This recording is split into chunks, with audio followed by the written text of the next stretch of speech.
Habibti, si Allah a placé un désir dans ton cœur, ce n'est pas un hasard. Et si ce désir y revient encore et encore, c'est encore moins un hasard. Sourate 76, verset 30, vous ne voulez que si Allah veut. Donc cette idée, ce rêve, cette envie de changer, ça ne vient pas de nulle part. Et la raison pour laquelle ça revient, c'est parce que tu es faite pour ça. Et il y a une condition par contre. Allah il nous dit, Sourate 13, verset 11, Allah ne change pas l'état d'un peuple tant qu'il ne change pas ce qui est en eux-mêmes. Donc le changement, il commence où?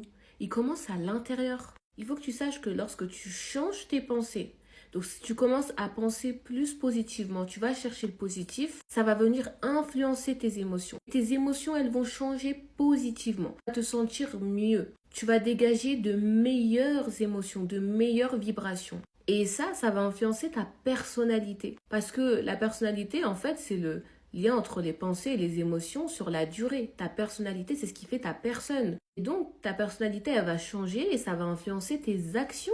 Et tes actions, ils vont changer, ça va changer positivement. Tes actions, elles vont t'influencer forcément par tes pensées et tes émotions. Et si tes pensées et tes émotions, elles sont positives, tes actions, elles vont changer positivement. Tu vas être plus amené à faire des choses positives qui vont te rapprocher de ce que tu veux.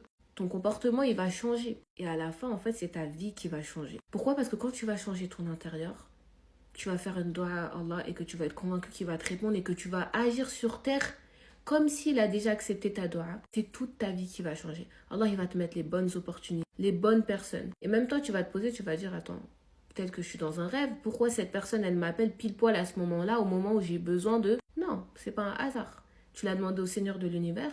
Pour lui, c'est rien du tout. Et tu lui as surtout montré que tu avais confiance. Et ça fait toute la différence. Donc tu n'as pas à attendre d'être prête. Tu dois vraiment agir maintenant. Parce que quand tu fais ne serait-ce qu'un mini pas, Allah, il va venir illuminer ton chemin avec les bonnes personnes, les bonnes relations, les bonnes opportunités.